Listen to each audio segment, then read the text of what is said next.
Well, good evening and welcome to a very warm 97-degree evening at the Arbor Hills Nature Preserve in Plano, Texas. Tonight's exercise is a brief review and field test of the OLIGHT Warrior Mini 2. OLIGHT sent me this light and asked for a review, so first I want to thank them for making this video possible, although I will say that vendors sending me lights do not influence the review and testing in any way. In other words, you would get the exact same video tonight whether OLIGHT sent me the light or I purchased it out of my own pocket. Now the schedule for the video is in the next chapter. I'm going to talk a bit about the user interface. I think there's some very important things that needed to be pointed out, and after that we'll go through some of the features of the light, including things that I found to be very helpful and other things that might be a bit of a detraction. And then after that, the rest of the video is going to be your favorite, actual field testing.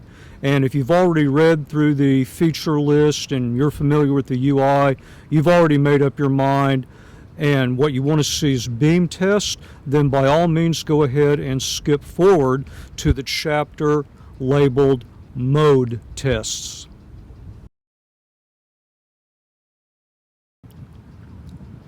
So before we get into the UI, let's talk just a little bit about form factor. You've noticed that I have some other lights lined up here to give you some idea of relative size. This is a Seeker 2 Pro, the Odin Tactical, of course our Warrior Mini 2, and this is the Baton 3. So that'll give you some idea of the relative size of this light. Has a rather interesting UI. You'll notice you have, I'll have to point out the carabiner is mine, and I'll talk about this in the next chapter. You have a tail cap switch, and you have kind of the classic side switch. Now the side switch allows you to control all the modes of the light, and so that facilitates an underhand grip. One of the things you may be thinking about is, okay, I've got this in a pocket. You can notice it's getting dark outside. What if it gets too dark for me? I reach in my pocket and I'm doing like this. How am I going to find that button? One thing that I found is helpful is to notice that this clip on the back, the way it's shipped from the factory, that doesn't move. And the clip is on the opposite end of the light. If I put it like this, it's at the 6 o'clock position. The button is here at the 12 o'clock position. So what I like to do is take this first pad of my index finger and bring it down to where this fits kind of in the middle. So that's easy for me to find. I can find this by feel, and I can just put it about halfway along that first joint or pad of my index finger, and then I just instinctively bring my thumb down to the pad and kind of that motion. So literally, I pick it up, turn it over, index it. I wasn't even looking at what I'm doing, and my thumb is now right on the button. Okay, the modes or output levels are moonlight, low, medium, high, turbo. I don't personally care too much about moonlight. So you have single clicks and you have longer presses. So quick single click will turn it on. And this will remember the previous mode unless it's turbo. Turbo in return could get a little complicated. I might talk about that throughout the night. You simply press and hold to cycle through low, medium, high, low, medium, high, low, medium, high. Okay, I'll let it go. There it's on high. A quick click to turn off. Quick click to turn on. It remembers high. Double click takes me into turbo. Quick click off. You also control the electronic lockout from the side switch. And then press and hold for 1 second that gets me into moonlight. Off, turn it back on, it remembers moonlight. Then you have the tail cap switch. This is what I like. This facilitates a natural overhand grip. And in a light like this, the two modes I'm most likely to use, I think, would be medium and turbo. So you have a half press, you have a full press, you have a half click, and you have a full click. So if I do the half press all the way in, that does momentary medium. I let go, and you see it's purely momentary. I can do sort of a half click, and that will leave me on medium, half click off. It takes a tiny bit of getting used to. The full press gives me turbo. I like to use turbo in short bursts, so I just let it go and it's gone. So this is a really nice thing about the UI, is that if you like the underhanded mode, you've got that. And if you're like me, you like more of the overhand grip and you just like that momentary, then you've got both of these bases covered. Now in the next chapter, I'm going to go through a few of the different features, and I'll talk about some things I like, some things I don't, and then I'll show you a possible use case.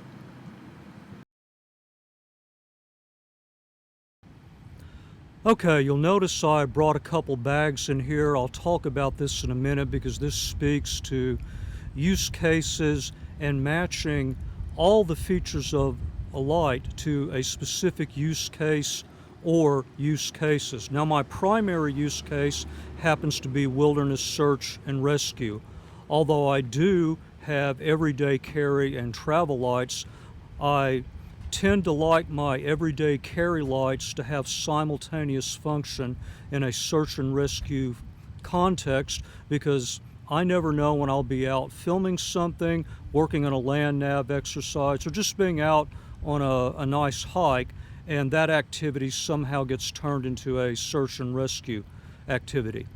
So keep that in mind throughout the rest of this chapter and the commentary. You'll notice you have mag charging just like all other O-lights. Some people love mag charging. It's very convenient. I will point out that you can mix and match the chargers. You can see that I have several O-lights. I've got one charger set up on my truck, one charger set up at home, another one in a bag somewhere. I don't even remember what lights they came from. I just charge and go. The flip side of that is a lot of people will say that a mag charger is a proprietary cable that has no other use and you can't substitute anything for it. In search and rescue, this is magnetic, and so you can do things like set this up on a metal stand, even set it this way, and it will hold the light straight because this is magnetic. But this can also interfere with compass readings.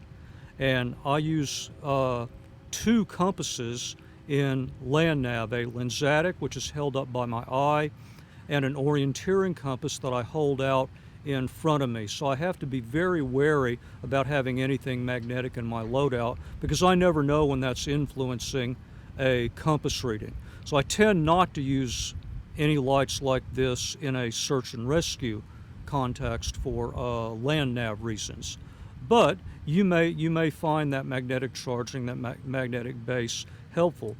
You notice I've got this little carabiner here, so it comes with this hook set up stock. You also have a very nice clip. You can take this off, switch the clip around. The light itself is just small enough to be used as a cap light the way it is out of the factory.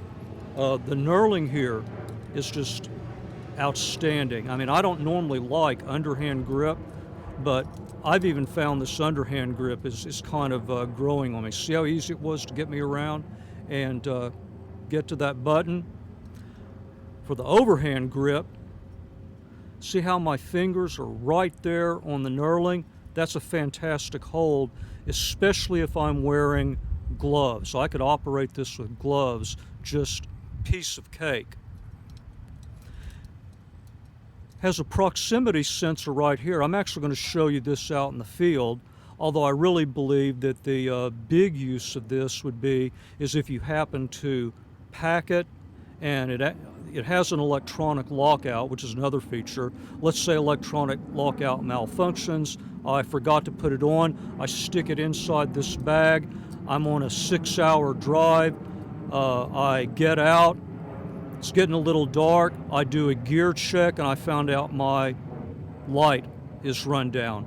Or even worse, what if I get out in the field? It gets dark. I reach back in my bag for my light, only to find that I now have no light other than perhaps my cell phone. But I've done some testing with it indoors. It works just fine. I've stuck it in a bag. It works just fine. If it detects being too close to something after 60 seconds, it will turn off. That's the primary use.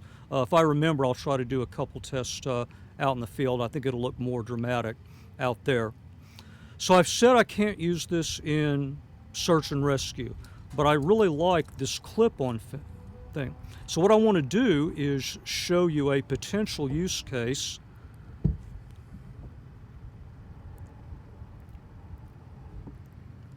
This is my basic travel bag.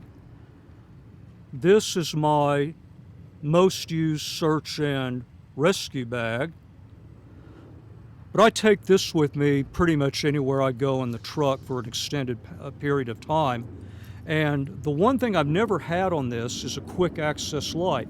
This is a sling bag, and so I can wear it around behind me, but I can very quickly transition it to the front. So what I can do,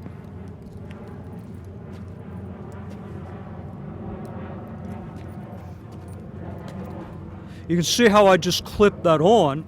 And so when I sling it around into the front and I have it up like this, all I have to do is move my hand down, grab, bring it up, and I have an instant access light. So I'm kind of thinking this is where the Warrior's Mini 2 is going to live for a while. We'll see how that goes. And speaking of how it goes, I've been talking way too much here. Sun's gone down. We probably need about another 20, possibly 30 minutes. I'm going to go ahead and finish getting kitted up. Then we'll get out in the field and we'll see what this little light can really do. Well, interesting test environment tonight. We have a bit of haze in the air, although it's mostly clear. We have light pollution from the surrounding city, and we have about a half moon out tonight. But half moon, that's about average. I mean, any light looks good under perfectly dark circumstances, so I think this will be a good environment for testing. I'm just making my way along the concrete path with the Warrior Mini 2. I'll probably just call it the Mini or Mini 2, maybe the Warrior on occasion for short. And I'm in low mode right now, approaching the bridge. This is typically where we do our output level or mode tests. Thankfully, it's cooled down just a little bit, but for low, the first thing I'll point out, that's a pretty wide beam, and you get that from the fact that this is a lower candela light, 1750 peak out the front lumens, as we're looking around the bridge area here, but only 12,300 peak candela, which is fairly low. So that tends to manifest itself in a wider beam, lesser throw, but lights up a much wider area. And for a lot of situations, I think people might find that to be valuable. So we'll go up 1. That puts us in medium. Again in high, we got a little over 35, maybe not quite 40 yards line of sight there. And again, you can see that's a very wide beam, not just the hot spot, but the spill. In fact, this is actually lighting up areas well beyond the iPhone's ability to show you. And then there's our double click and into turbo. So what I'm going to do is go through the preserve tonight. I've already told you I probably would not use this or any other similar light in my search and rescue loadout. So instead of talking about things from a typical search and rescue perspective, I'm going to look at this more in terms of just night hiking and exploration around a nature preserve. And let's see what we can see, as the saying goes.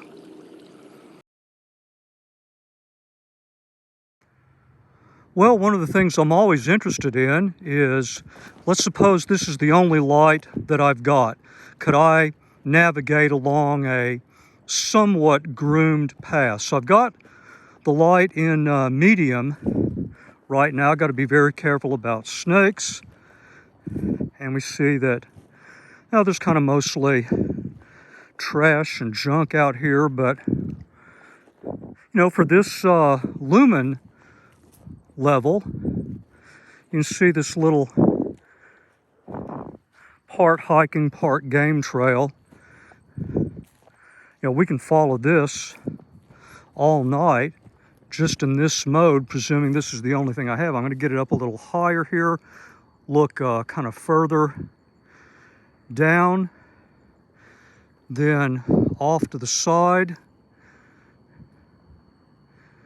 Now, this is something you could run for a very long time. You know, if you're looking for owls or other birds up in those trees, that's the advantage of lighting up a very wide area without too much brightness, is that it allows you to see everything at a glance without glaring reflections that might be cumbersome or, you know, prohibiting you spotting what you're looking for. Now let's see what's back in here.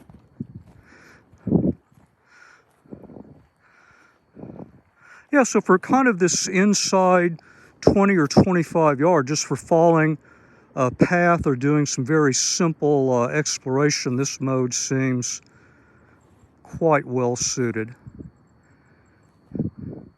Yeah, there's one of our many bird feeders.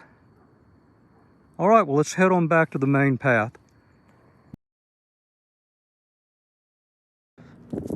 One of the questions you might come up with, this has certainly been asked to me before, when you're dealing with the lower modes of a light, do they get washed out by other light, like a headlamp? So let's say I'm out here scorpion hunting. That's a very popular activity. You'd probably use a UV light first, and so I've got my headlamp on 100 lumen flood right now. That's very typical for this type of activity. So I want to see if this will wash out low. So let's say like 6 or 8 feet ahead of me, I see a scorpion in UV. So now I switch out my UV light for the Warrior. I've got this in low. You know, especially if I get right down in here like this, even though I've got my headlamp on, this is not a very high lumen level, but putting the two together kind of gives me that combination spot illumination of a very small area, and it's still illuminating the surrounding as well. So I guess the answer is that it's not being washed out by that low level of headlamp illumination. In fact, the two seem to work together reasonably well for that type of activity. So I don't know about you, but I've had enough of low and medium. Let's go have some fun with high and turbo for a while.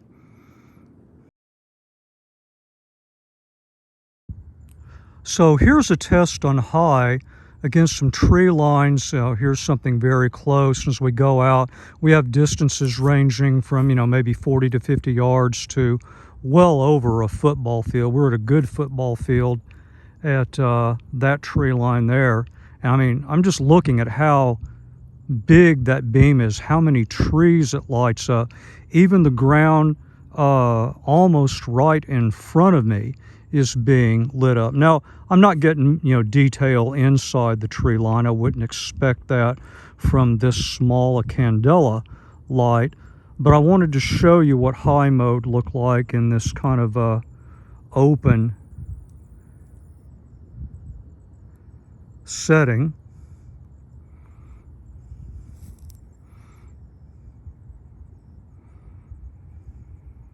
If you were just scanning out there for eye shine, for example, this would be absolutely perfect. I mean, I don't really have to move the light much at all to cover just an incredible range of terrain. But of course, I'm not going to get visibility, inside the trees or much detail. That's your trade-off. So here's another wide open area. One set of tree lines here in kind of that 75-yard range, maybe not quite that much. Then we have a gap, and then there's another set of trees in the distance that I think go out to somewhere between 150, maybe 175. Of course, we can't see that. And again, I can illuminate almost this entire gap in front of me just with the hot spot from the light. It's just that I don't have that illumination at longer distances, and it's kind of what I wanted to point out. Under somewhat unfriendly circumstances, that moon is just above me and to my left, but this is the deal. You have to be careful about specs, because throw in particular is ANSI FL1. That is the distance at which the light casts a quarter lux onto a unit surface in a perfectly dark environment. Not very useful in practical terms and actual throw that you would get, especially when you take into account particulates and haze and other things in the air, is substantially less than that. Good news is that just from a heat perspective, as long as I've had it on now, I'd say it's still a very comfortable hold. Let's go look at a couple more examples in turbo. So here we are at the top of the observation tower. The observation tower is lit behind me. Then we have surrounding light pollution from the city, and the moon is up ahead of me to my right.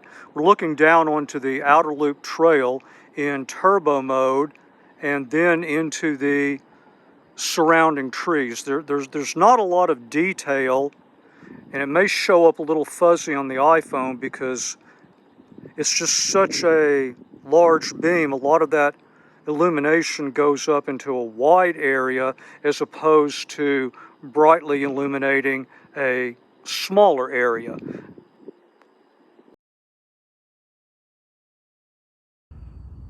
Some bonus footage. See the Bobcat? He's back there. You can just barely see the eye shine of the body. Now, this is my headlamp, but I just wanted to show you some of the things you can see out here in the preserve.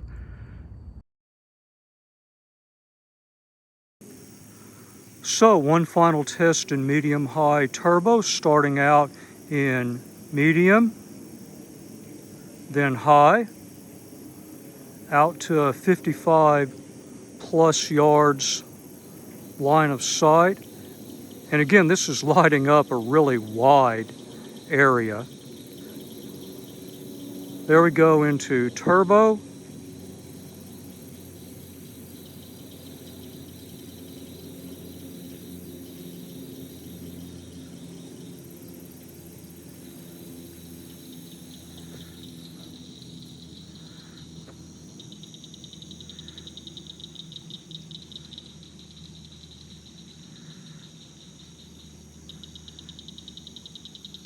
And I'll head back to the truck and do a quick wrap up.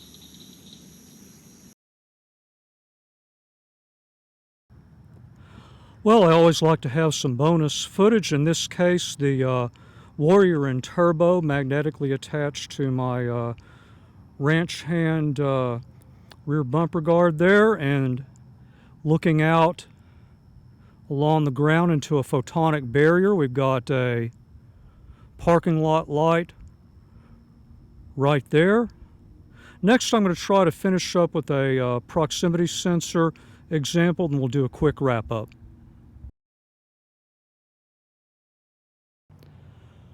Okay, here we go in medium, getting closer.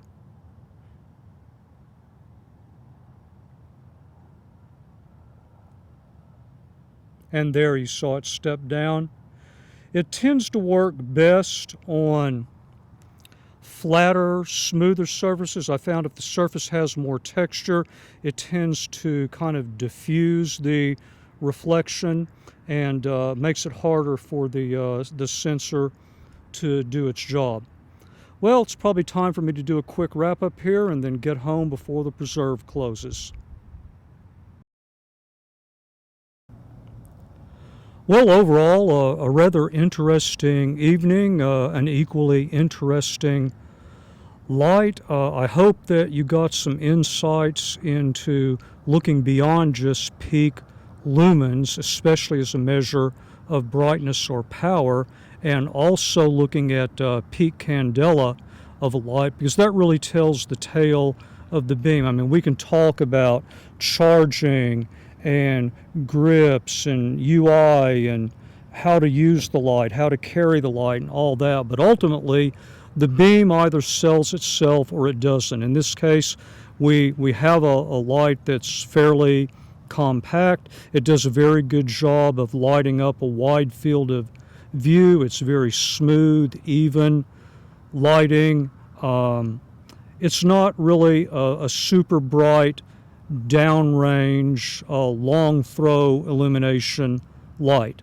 And that's not good, bad, or indifferent. That's just what the light is. So, of course, our challenge is to match that to our specific use cases. And even though this is not going to be a search and rescue light for me, I think I'm very content after the testing tonight to leave it attached to my go bag there the way that you saw it. And in terms of your specific preferences and use cases, I hope you got the information you were looking for tonight and are in a position to make an informed decision. As always, thank you very much for your time, and thank you for watching the video.